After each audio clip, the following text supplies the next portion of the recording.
Okay, so get this right. Imagine you're so full of life that you change your name to your honorable honor. Wow. I know, right? That was Betty Sue Freeburn, Okay. but, honor for short. All right. But her story doesn't exactly have, a happy ending. In Oh. 1994, she was murdered, Oh my and gosh. it's a cold case. Wow. And we're going to dive deep into it. Okay. And we have police reports and interviews. All right. All right. So what makes this so interesting is that there are a lot of relationships. Okay. She lived in a big house, Mm-hmm. and she rented out rooms. Oh, wow. And even her boyfriend lived with her. So like a boarding house kind of situation? Yeah, kind of, yeah. Okay. So this is September 14th, 1994. Okay. And it seemed like a pretty peaceful neighborhood in Southern California. Right. And one of the tenants, James Nelson, he was watching TV. Mm-hmm. And he heard Honor upstairs. Okay. And he didn't think anything of it. Right. But then he hears this scream. Yeah. And he runs upstairs. Of course. And he finds her. Oh, gosh. She was lying in a pool of blood in the kitchen. Oh. Yeah. And she'd been stabbed Oh, wow. multiple times in the neck. Gosh. Yeah. And they never found the murder weapon. So right away, that's a huge challenge for the investigation. Right. Because if you don't have the murder weapon, I mean, that's like a key piece of evidence, Yeah. potentially fingerprints or DNA. Right, right. So yeah, that's a big one. Yeah. And he couldn't even call 911 right away. What? Why not? She had this device on the phones Uh-huh. to prevent long-distance calls. Oh, wow. So he had to go downstairs to another tenant. Oh, geez. So the police, they got there, Yeah, and they started interviewing everyone. makes sense. And they kind of focused on the boyfriend, Paul Brank. Oh, so he was a suspect right away. Yeah, yeah. And why was that? Their relationship was, how do I put this? Rocky. Yeah, like explosive. Oh, okay. There were arguments, like, all the time. Yeah. So they were known to fight. Yeah, yeah. I see. So, natural suspect. Right, right. So, they asked him, where were you? And he Mhm. said, work. Okay. And he was cleaning bathrooms at Sears. Cleaning bathrooms. Yeah. Really? Yeah, I know, right? Okay. But it checked out. He had an alibi. Yeah, a solid one. Wow. Okay. Yeah, like his coworkers said they saw him there. Mm-hmm. And there was even evidence that he had actually cleaned, Like what? he cleaned grout and toilets, like the whole deal. Interesting. Right, Yeah, it's not the most glamorous alibi. right. It does make you wonder, though. Yeah. It's a little too perfect, What do you mean? Like, did he, over clean to make sure he had an alibi? Oh, I see what you're saying. Like he was really thorough, maybe a little too thorough. Exactly. Okay. So we have Paul, Yeah. and he has this alibi, Right. but then there's Jim Boone. Okay, remind me who Jim Boone is again? He's a former tenant. Okay. He had moved out a few weeks before, Right. and Paul is actually the one who brought him up. Oh, really? Why? He thought maybe Jim had a motive. Okay, and what was the motive? Well, it's kind of a stretch. Right. His ex-wife, Yeah. she didn't like Honor. So he's saying the ex-wife had a grudge, Yeah. and that's what led to the murder? Yeah, I I know, I know. That's a bit of a leap, isn't it? Yeah, a little bit. Okay, so we've got Paul with the maybe too perfect alibi, Mm-hmm. and we've got Jim Boone with this kind of flimsy connection. Yeah. So where do the police go from here? Well, that's where things get really interesting. Oh, There's this woman, okay. and she's gonna, totally change things up. All right. I'm into But your we'll have to wait until part 2 for that. I can't wait. So who is this woman that changes everything?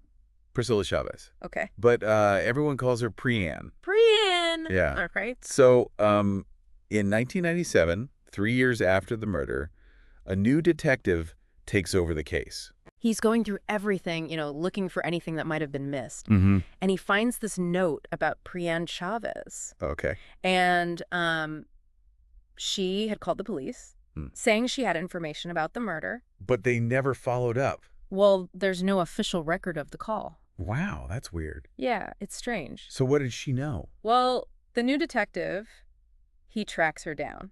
Okay. And get this, What? Priyanne confesses to the murder. She confessed. Yeah. Wow, what did she say? Well, that's where it gets even weirder. Okay. She takes it back, almost immediately. What? Yeah, she says she just wanted to get their attention. The police's attention. Yeah, she felt like the case was going nowhere. So she confessed to murder just to get them to, do something. That's what she said. That's crazy. It is a bit out there. What do you think? Was she for real?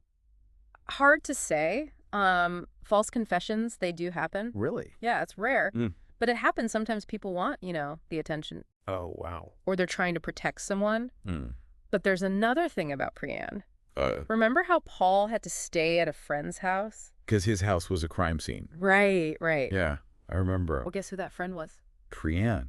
Yeah. So his alibi is that he was with the woman who confessed to the murder. Pretty much. Wow. Yeah, it's quite a coincidence. That can't be a coincidence, right? Yes. It does make you wonder. What were they, like, together before? Well, Paul said they were just friends. But they were together that day. They were. So what's the truth? Exactly. So what happens next? Well, the case goes cold again. Oh, no. But then, in 2011, Priyan contacts the police again. What? Yeah. Why? She wants to make sure they haven't forgotten about Honor. Really? Yeah, and she says she has more information. She just keeps popping up, doesn't she? She does. So what did she tell them this time? Well, a detective goes to see her. Okay. And Paul is there. Yeah, they're back together. After all these years? Yep. So what, they're a couple now? Seems like it. And the detective just like, what? He was pretty surprised, too. So what did they say? Well, Paul said they started dating after Honor's death. After. Yeah. But he was at her house the day of the murder. Right. So is he lying? Well, it definitely seems like she's changing his story. Yeah. Makes you wonder what else he's hiding. Okay, so we have this confession, and then she takes it back, Right. and then there's this alibi. Mm-hmm. But maybe it's not so solid. Yeah. And now they're a couple. It's a lot. It is. So then, during this meeting, Paul has a new theory. Another one. Yeah. What is it this time? He thinks Honor's son-in-law might have done it. Her son-in-law. Yeah, Joe. mm. He says they didn't get along. Tom. And that Joe was embarrassed by Honor. Embarrassed. Yeah, like she was kind of eccentric. Yeah. And Joe was a successful real estate agent. Oh, so like she didn't fit in.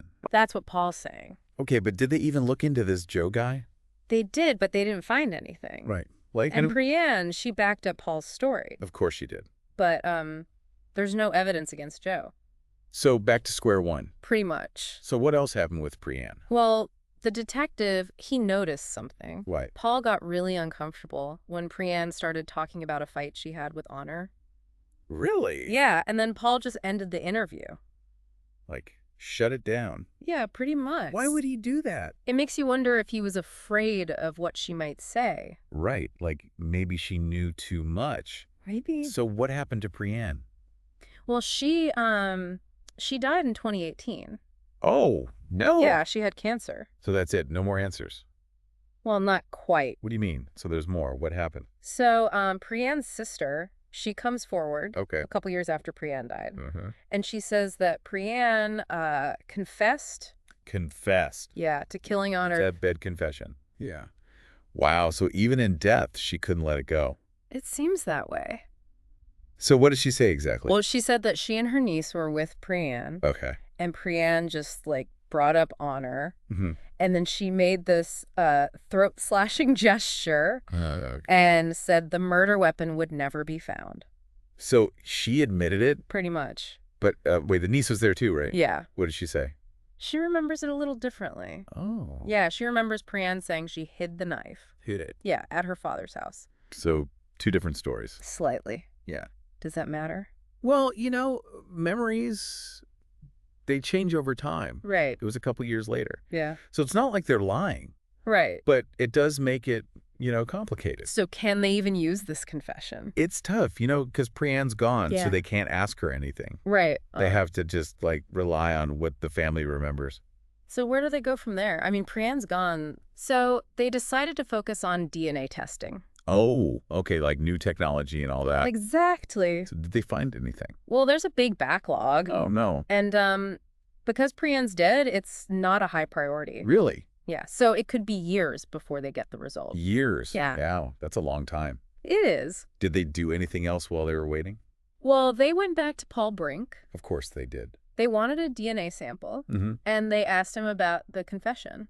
So what did he say? Well, he still says he's innocent, Okay. and he said that Priyan wasn't thinking straight. Like, because she was sick? Yeah, the pain medication and all that. So he's saying she was, hallucinating. Pretty much. It's convenient. It does make you wonder, though. It really does. Trying to discredit her like that while still saying he didn't do it. Yeah. What else did he say? More about the son-in-law and even the mafia. The mafia. Yeah, but it doesn't really make sense. Like, he's just throwing stuff out there. Kinda, yeah.